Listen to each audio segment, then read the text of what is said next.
Hi, welcome to our channel where we share the most intriguing stories. He bought a quiet house on the edge of town to escape rules, neighbors, and noise. But when a rogue HOA declares war on his freedom, he finds himself fighting surveillance, lies, and armed enforcers on his own lawn. What starts as a property dispute turns into a full-blown battle for liberty. I've never been the kind of guy to rattle easily. I like peace, order, and, above all, keeping to myself. That's why I bought this house in the first place, on the far western edge of Bay Hill Shores, just outside the limits of their HOA. The listing made it real clear, not part of the association. That was the selling point. Freedom. No nosy neighbors measuring my grass or fining me for leaving a wrench on the porch. Just me, my dog Bear, and a half-acre of Florida real estate that belonged to me and no one else. The place needed some love when I bought it, but I put in the sweat. Painted the exterior deep navy blue. Looked damn good against the white shutters.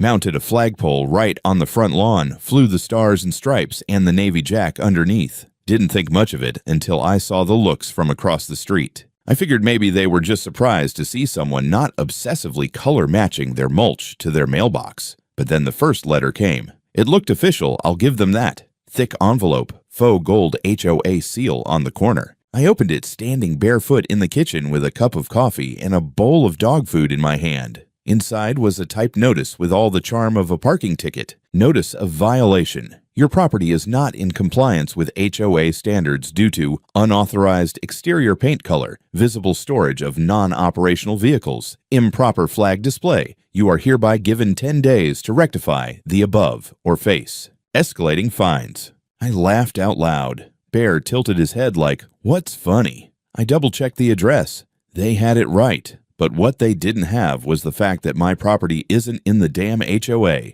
Not now, not ever. I threw the letter in the drawer, not even the trash. Figured I'd save it as a curiosity. Thought it was a simple mistake. Probably some overzealous administrator lumping me in with the rest of Bay Hill. I'd seen enough bureaucracy to know how lazy paper trails get. 3 days later, the HOA president showed up in person. I was out front replacing a broken fence slat when I saw her. Early 50s, rigid posture, beige pantsuit that matched her beige SUV. She walked like someone used to yelling at cashiers. Stopped at the edge of my driveway like she was entering enemy territory. "You must be Mr. McLean," she said, eyes scanning my lawn like it had insulted her mother. "I'm guessing you're Karen," I said, straightening up and wiping sweat off my brow. She didn't like that. "I'm the president of the Bay Hill Shores HOA," she corrected, as if I was supposed to salute. I dropped my hammer into the tool bucket. "Well, that's nice, but my property isn't part of Bay Hill Shores, so—" "Actually," she interrupted, "we believe that due to a zoning reclassification in 2016, your lot may fall within our jurisdiction. You should have received the notice." I blinked. "You mean the one that threatened me over paint and a parked truck?" She pressed her lips into a thin, sanctimonious line. "It's not a threat, Mr. McLean. It's an opportunity for alignment. You're disrupting the visual harmony of the community." I stared at her. "It's a house, not a chorus line." She huffed, turned on her heel, and left with a final remark. "You'll be hearing from us again." And I did. Over the next 2 weeks, I received 4 more notices. New ones. Noise complaints, which were probably just the sound of me using a power drill at 2 in the afternoon.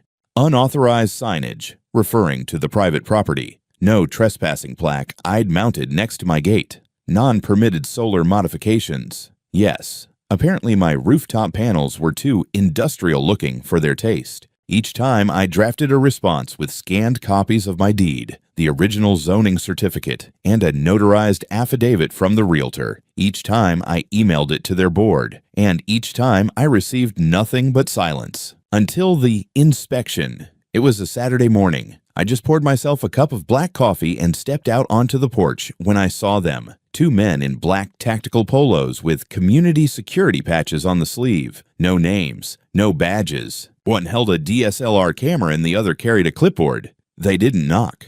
They walked up to the edge of my yard, took photos of my truck, my flagpole, and my freaking dog. I called out, "Can I help you, gentlemen?" The one with the clipboard didn't look up. "Routine visual assessment, HOA compliance." "Not part of your HOA," I said, stepping onto the grass. According to our map, you are, said camera guy. Well, according to my county deed, I'm not.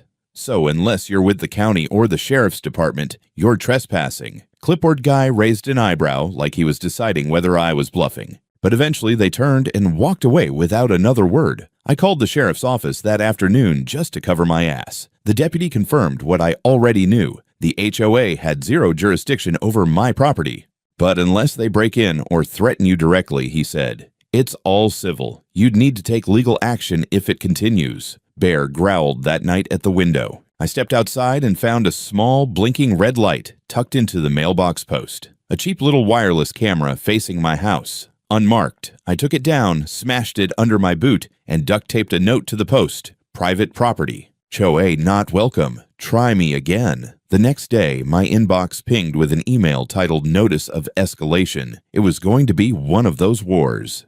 They sent a second notice of escalation 3 days later, certified mail this time, as if the envelope weighed more by virtue of arrogance alone. Same crap as before. Violations, threats of fines, and now something new, a deadline. I had until 2 p.m. on Saturday to resolve the issues or further administrative actions would be taken. I stared at the paper and laughed out loud. Bear barked once like he agreed. Saturday was 2 days away, and I was curious what exactly they thought they'd do when I didn't budge. I wasn't about to repaint my house or tow my own truck just because some suburban tyrant with a superiority complex decided I was bad for their community image. Still, I wasn't stupid. I scanned the letter, saved a copy to a new folder I'd started, HOA Hell, and fired off an email to my lawyer friend in Tampa, the same one who helped me close on the property. I figured it'd be good to have a formal cease and desist ready just in case. And then I decided it was time for a little backup of my own. That night, I called Rico and Donovan, two of my oldest friends, my brothers from another era.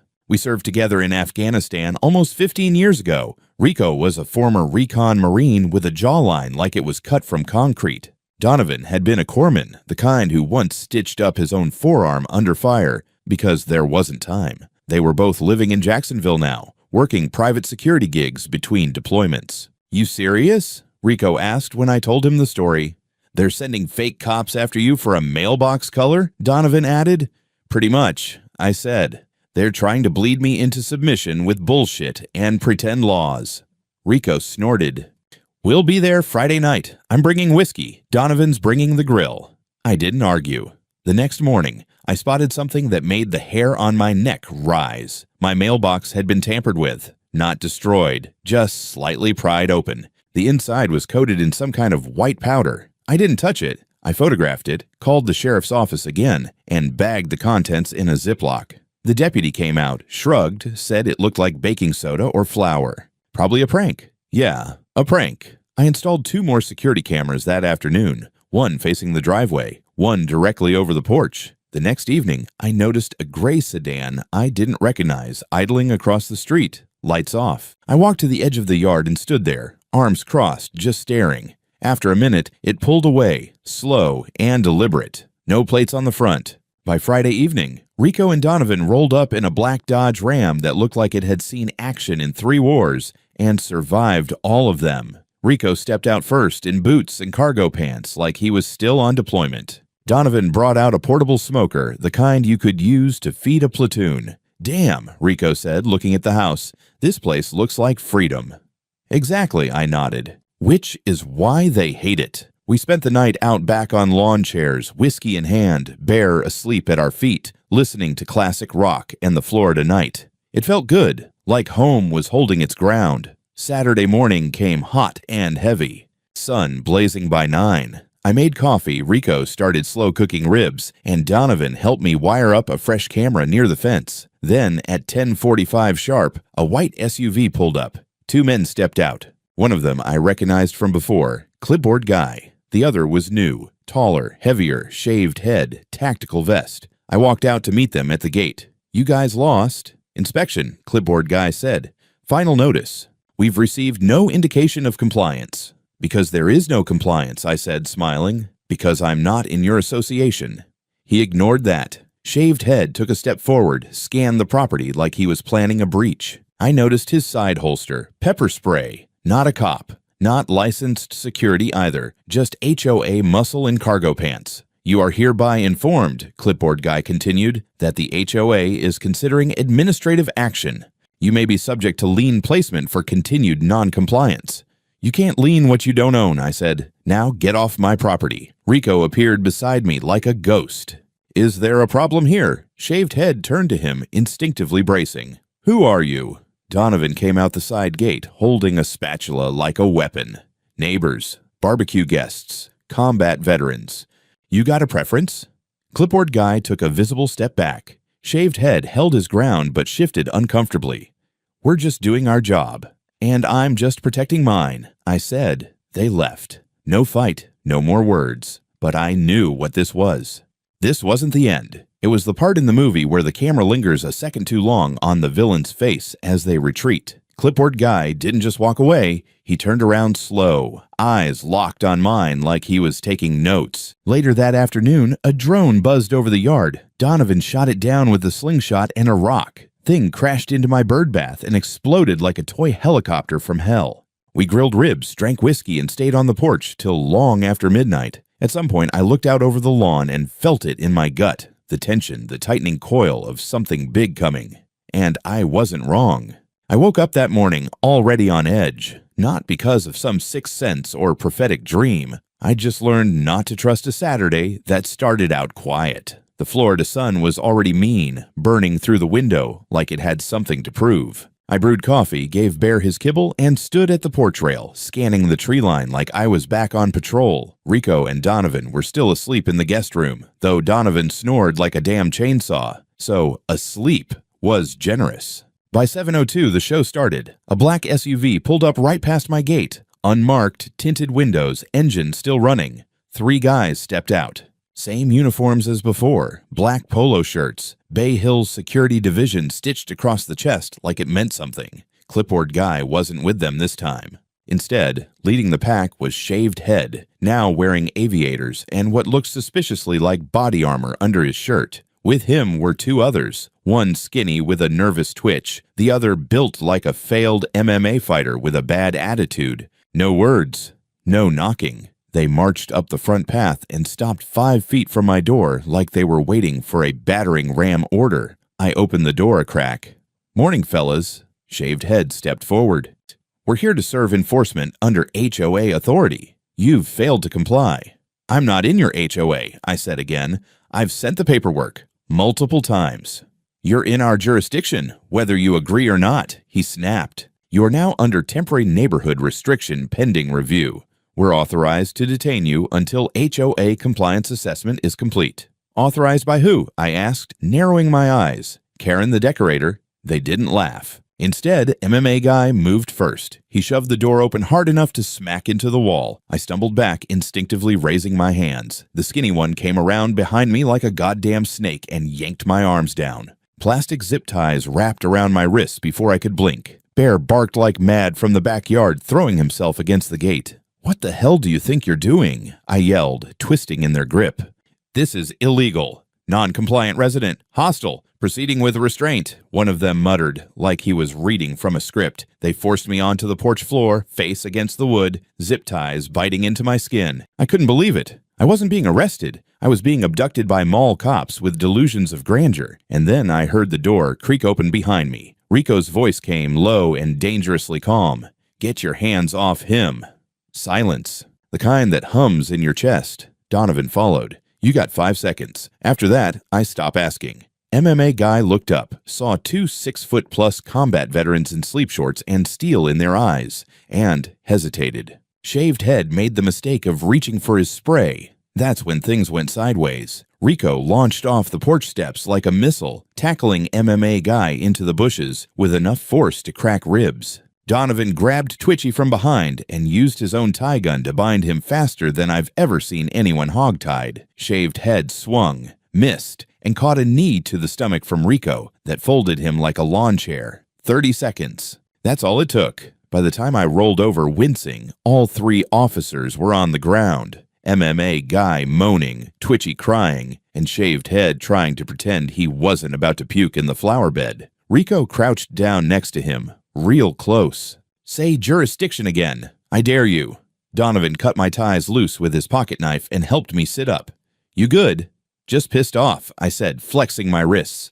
I want names, badges, whatever fake-ass documentation they think gives them the right. Not a damn one of them has ID, Donovan said, checking pockets. No license numbers, no agency cards. Just a printed HOA mission statement in Comic Sans. I'm calling the sheriff, I said. Now. They tried to get up. Rico put a boot on Shaved Head's chest. I'd stay down if I were you. 10 minutes later, 2 sheriff's cruisers rolled in. The same deputy as before, this time with a partner. They looked around at the scene. 3 subdued private enforcers zip-tied with their own gear, bruised but breathing. Morning, Mike, I said, holding up my scratched wrists. We got a situation.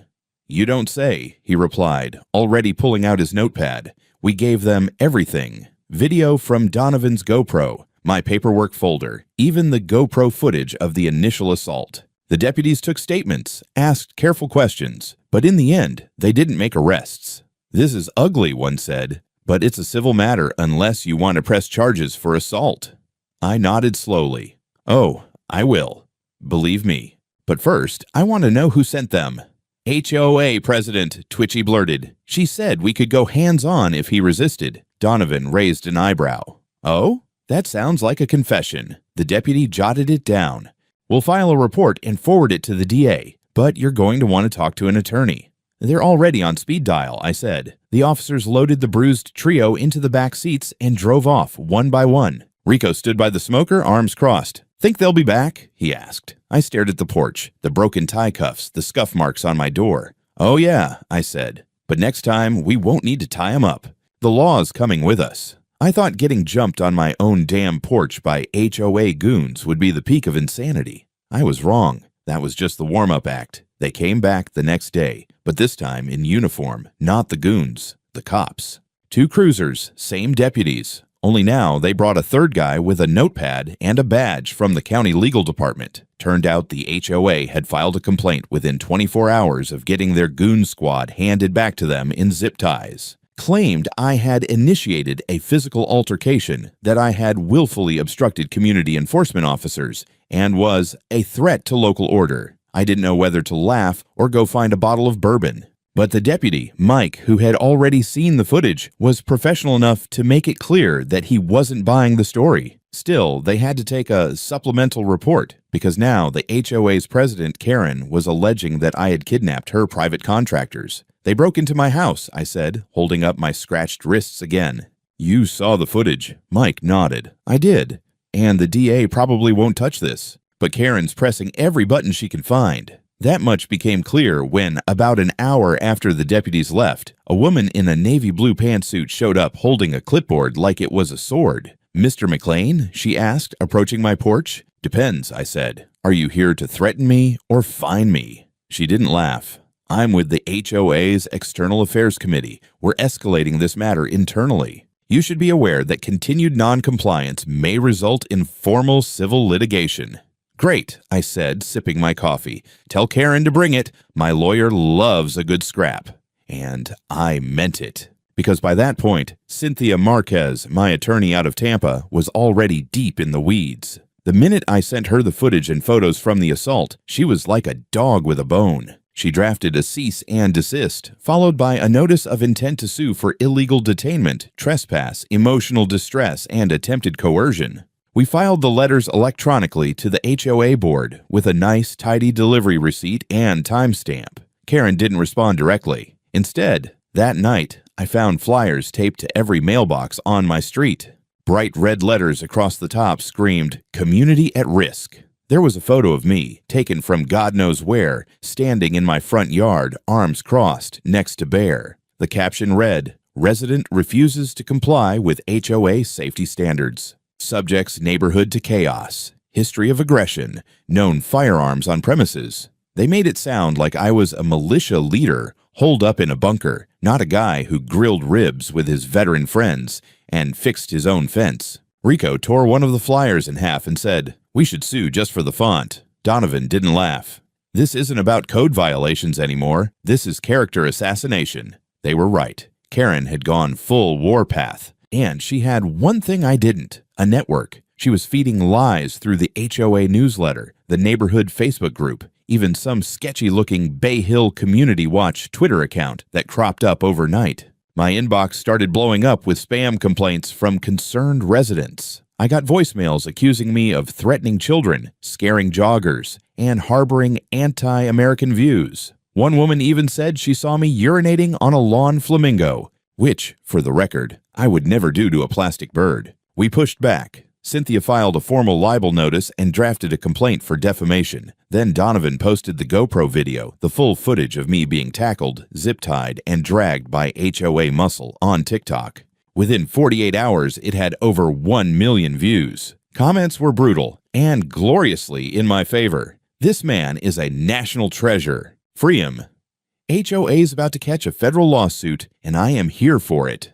Veteran gets tackled by fake cops and his buddies handle it like pros. Somebody get this man a beer and a tank. The tide turned.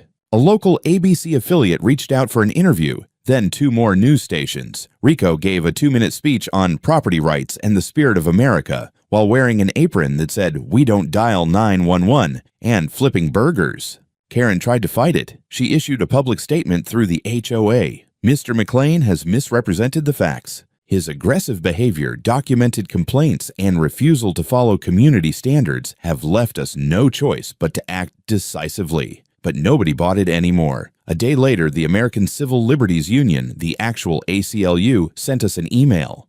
They'd seen the footage, and apparently my little HOA conflict wasn't so little. They had been tracking similar cases across the country, and this one, with physical detainment, misinformation, and neighborhood intimidation, was exactly the kind of overreach they wanted to challenge in court. By Thursday, I had a formal letter from their litigation division asking if I'd be willing to be part of a federal action against unlawful HOA enforcement practices. I was stunned. I called Cynthia. She laughed. "I told you this wasn't just about your fence." Bear barked once like he agreed. By now, I knew what they were capable of. Karen and her hand-picked henchmen weren't just petty tyrants in pastel polos. They were willing to lie, trespass, and even attack a man on his own porch. And now, with the ACLU involved and the story spreading like wildfire, they were cornered. Problem is, cornered animals don't back down. They lash out. That became obvious the night my power mysteriously cut out. It was just after 11. I'd been reviewing emails from the ACLU, going over affidavits, and preparing for our first Zoom briefing with their legal team. Lights flickered once, then died completely. Silence swallowed the house. Bear growled from the doorway. I checked the breaker. Nothing tripped. My neighbors across the street still had lights. I went outside with a flashlight and found the utility box near the side gate wide open, wires clipped. They were trying to scare me, or provoke me. Maybe both. I called the county utilities department and they sent someone out in the morning. The tech looked at the damage and whistled. Somebody knew what they were doing. This wasn't random. I filed a police report. Again. Cynthia was furious. They're escalating because they know they're losing, and that makes them desperate. We moved forward as planned. Forward meant filing the official suit. My personal case against the HOA and Karen for assault, defamation, trespassing, and harassment. And in parallel, joining the federal class action the ACLU had just greenlit. Turns out, I wasn't the only one. They had 7 other cases already lined up from across the country. People railroaded by HOA boards that thought they were sovereign governments. The news picked it up again. My inbox exploded. One guy in Nevada offered to fly out and build me a 6-foot steel fence, just to piss him off. Another lady in Idaho sent Bear a care package with gourmet dog treats and a card that said, "For standing strong against domestic tyranny." But all the attention came with a price. That's when things got darker. Not legal, not public, personal. I noticed a black truck tailing me for 3 days. Not every second, but often enough for the pattern to stick. It was the same one that had driven by, slow, the morning after the first attack. No plates on the front, light bar on the roof. Tinted windows, way too dark for Florida standards. Rico started clocking the passes. Same angle, same time. He's watching you. Donovan wasn't subtle. He stood on the porch holding a shotgun one morning when the truck rolled by. The guy didn't even flinch, just kept cruising like he had all the time in the world. Then the threat started. Handwritten notes left under my doormat. One said, "Enjoy your attention. Won't last." Another, "You're not safe when the lights go out." The handwriting was stiff, forced, like someone trying to disguise it. No fingerprints, no return address, just silence and menace. Cynthia suggested hiring private security, at least temporarily. I didn't want to. Felt like giving in. Rico and Donovan disagreed. "You've got a target on your back now," Rico said, checking the motion detectors. "Not from the HOA. Those bastards are busy lawyering up. This is something else. Someone who's not ready to let this go." Donovan nodded. "You remember the guy with the shaved head? The one that zip-tied you?" "Yeah. Brian or Byron something." "Brian Coulter," Donovan said, holding up a printed report. "I looked him up. Dishonorably discharged, barred from owning firearms, mental health red flags. Karen hired him straight off a private security Facebook group." I exhaled. "He's the one watching me." "We think so," Rico said. "And if he's off leash now, that's a problem." That night, I didn't sleep much. I installed extra lights, changed passwords, added motion alerts on every window. Still, around 2 in the morning, Bear started barking like the devil was in the bushes. I ran outside in boxers with a flashlight and .45 caliber, heart pounding. No one there, but one of the side cameras caught it. A silhouette, just outside the fence line, watching the house, standing still for 4 minutes, then gone. We handed the footage to the police. They said they couldn't ID the figure. No visible face, no license plate. "Could be nothing," the officer said, "but we'll log it." "Could be nothing" was starting to sound like a catchphrase around here. So, we went on the offensive. Donovan, bless him, spent 6 hours digging into HOA financial records. What was public? What was buried in PDFs online? He found 2 payments made from the HOA's discretionary fund to a private contractor named B. Coulter listed under external perimeter assessment, so now we had a direct link. Karen had paid him. Cynthia nearly clapped when we told her. "This means we don't just have assault and defamation," she said.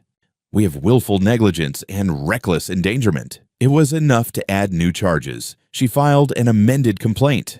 And the moment it hit the court's public docket, the HOA board exploded. Emails leaked. One board member resigned. Another sent a mass email calling for Karen's immediate removal. Bay Hill Shores was fracturing. Residents were whispering. Some outright demanded answers. Others just stopped making eye contact when I walked bare. Karen, of course, doubled down. She held a last-minute emergency meeting, closed to non-members, but the audio leaked anyway. In it, she says, "If we don't crush him now, we lose everything. The cameras, the patrols, the authority. We have to be willing to go all the way. All the way." Rico played the clip back twice, eyes narrowed. "She's losing control." "No," Donovan said quietly. "She's already lost it." It started like any other Tuesday. Coffee, toast, Bear, chewing on a squeaky toy shaped like the Constitution. I almost laughed at the irony. But there was something in the air that day. One of those silent weights pressing down on your spine, warning you something's about to give. And something did. By noon, Donovan was out back checking the solar panel mounts when his phone buzzed. He froze. I was inside reviewing deposition notes when he called out, "I think we got him." I stepped out. "Who?"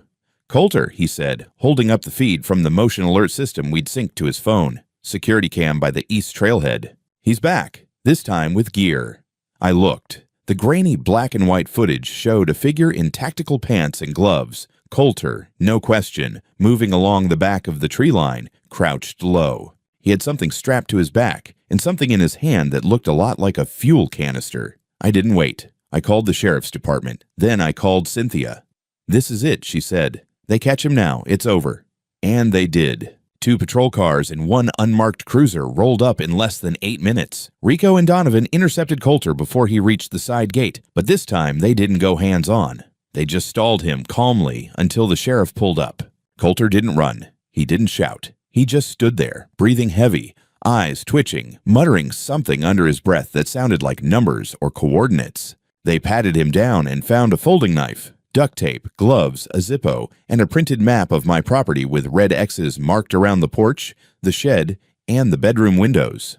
In his car, parked 2 blocks down, they found a 5-gallon gas can, a spool of paracord, and, get this, a fake private enforcement badge clipped to the visor. The guy was gearing up like he was about to go full Waco. He was arrested on the spot. possession of tools with intent to commit arson, trespassing with malicious intent, violation of a protective order. Yeah, Cynthia had filed that the week prior, and conspiracy to commit assault. They also found a burner phone in his glove compartment with texts from a number traced back to Karen. Don't tell me what you're doing, just get it done. Do not use your name or involve the board. Keep it quiet, he cannot win. Yeah, Karen was done playing queen. Now she was playing mob boss. We handed everything to the ACLU. Cynthia filed an emergency injunction against Karen personally, naming her as co-conspirator in a planned attack on a civilian. Rico sent the footage to our favorite local news anchor, and within hours, the story hit the evening news under the headline, HOA President linked to attempted arson plot against homeowner in viral rights case. By midnight, the HOA board was in a free fall. 3 members resigned. One went on record saying, "I never agreed to this. I just wanted people to stop painting their mailboxes purple." Residents started knocking on my door, not with threats this time, but apologies. One guy brought me a casserole. A couple I'd never met offered to testify in court. Said Karen had been running the HOA like a soft dictatorship for years, using vague bylaw threats and manipulating the elderly into voting her way.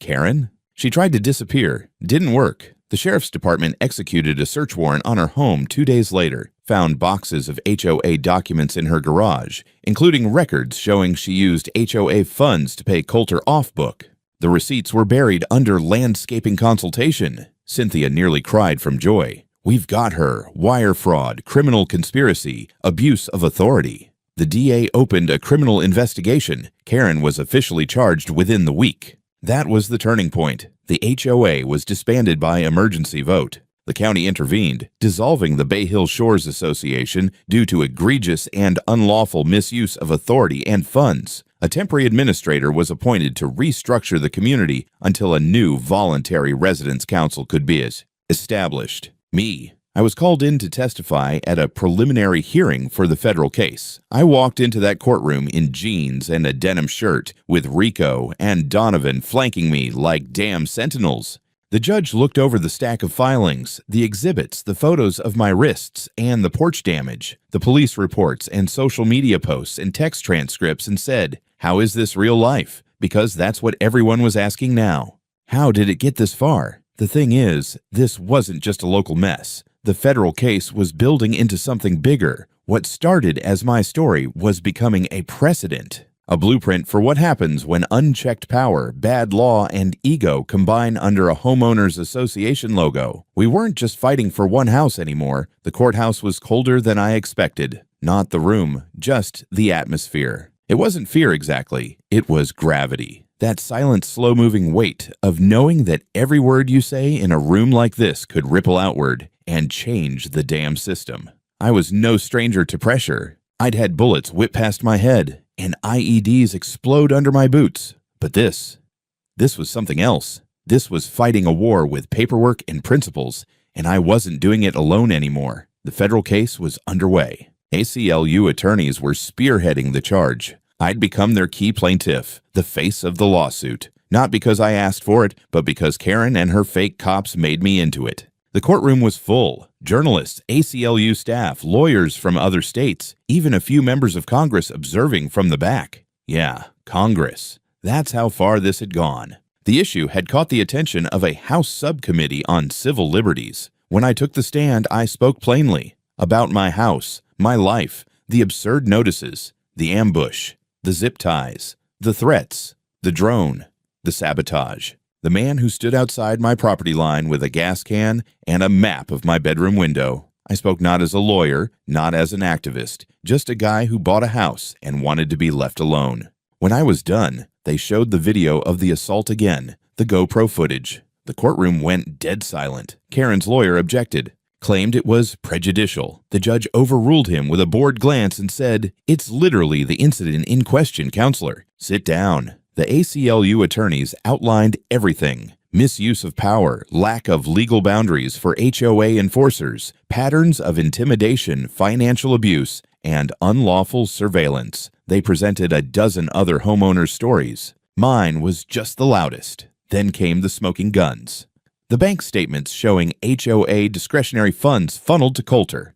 The leaked emails where Karen told board members to act decisively and neutralize the problem.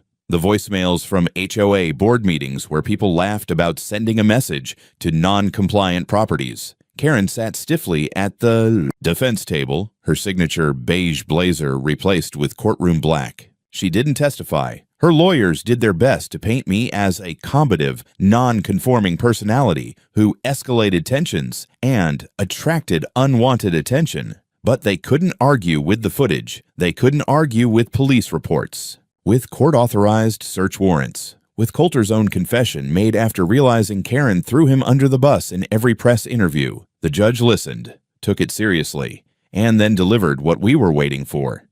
This court finds that the actions of the Bay Hill Shores Homeowners Association, under the direction of President Karen Stanwyck, constitute an egregious violation of civil liberties, due process, and the legal boundaries afforded to non-governmental residential associations. He didn't stop there. Effective immediately, this case is referred to the United States District Court for review under constitutional civil protection standards. A motion is entered to place a moratorium on all enforcement activities by HOAs against non-member adjacent properties pending federal guidance. I don't remember breathing during that. The courtroom erupted, not with cheers, but with a kind of silent release. People shaking hands, Cynthia squeezing my shoulder, Rico smirking like he'd just watched a sniper shot hit dead center from a mile out. A week later, I was flown to D.C. to testify before the House subcommittee. It was surreal. I sat in front of a row of congresspeople while cameras rolled and a placard with my name sat in front of me like I was somebody important. They asked me what happened. I told them. One woman, a congresswoman from Oregon, wiped her eyes. The chairman leaned forward. Mr. McLean, in your opinion, should homeowners associations have enforcement power over individuals who are not dues-paying members? I answered, no, sir. I fought for this country, not so some suburban warlord in a name tag could tie me up on my porch. That part ended up on the news. A lot. Back home, Karen faced 3 felony charges. Her trial was set for the following quarter. Coulter cut a plea deal. The HOA was permanently dissolved by county vote. Bay Hill Shores was reorganized under a voluntary civic group, non-binding, no fines, no enforcement powers. Residents started stepping up, organizing actual neighborhood events, cleaning up public areas themselves. A local veteran group even built a new playground at the edge of the community, using leftover HOA budget funds that hadn't been spent. They asked if I wanted to be part of the new council. I politely declined. I already did my part, I said. Now it's your turn. It's been 6 months since Karen was charged, 5 since the HOA was dissolved, 3 since the last news van finally stopped parking across the street. Things have changed, quietly, but deeply. The house looks the same. Blue paint, white shutters, flag flying proud. Bear still barks at squirrels like they owe him money. But the energy is different now. Lighter, calmer, no more letters in the mailbox. No more drones. No more shadows loitering by the hedges. Just wind, sun, and the occasional smell of ribs from Donovan's smoker. Rico moved to the next county over, built himself a shop, and started restoring motorcycles full-time. Donovan stayed local. He does security consulting now, mostly for neighborhood groups that want to protect residents without pretending to be above the law. He said working my case reminded him what justice with boundaries looks like. As for me, I took a sabbatical. Nothing fancy, just stopped consulting for a few months. Focused on restoring the porch, rebuilt the steps with my own hands, painted them redwood. Every brushstroke felt like a reset, a reclamation. The ACLU case is still ongoing, but it's already triggered legislative drafts in 5 states. There's a new federal advisory on HOA powers being reviewed by the Subcommittee on Civil Rights. A bill's in the works to limit extrajudicial enforcement actions by HOAs. Karen's name appears twice in the briefing materials as an example of what not to do. I never thought I'd be part of changing something bigger than my own fence line. But it happened. Not because I asked for it, but because someone tried to take something that didn't belong to them, and I said no. Karen pled not guilty, of course, claimed she was misled by rogue contractors. The jury didn't buy it. She was convicted on 2 counts of criminal conspiracy and 1 count of unlawful surveillance. Sentencing's in December. I won't be there. I don't need to see it. Closure doesn't always come with a gavel. Sometimes it's just an afternoon on the porch, coffee in hand, bear at your feet, and the knowledge that no one's going to zip tie you over a mailbox color ever again. A neighbor walked by the other day. New guy, moved in after the shakeup. Young couple, seems decent. He waved and said, "Hey, I saw your interview. You're kind of a legend around here." I smiled. "Nah, just a homeowner." He laughed. "Still, thanks for doing what you did." I nodded. Let's hope no one ever has to do it again.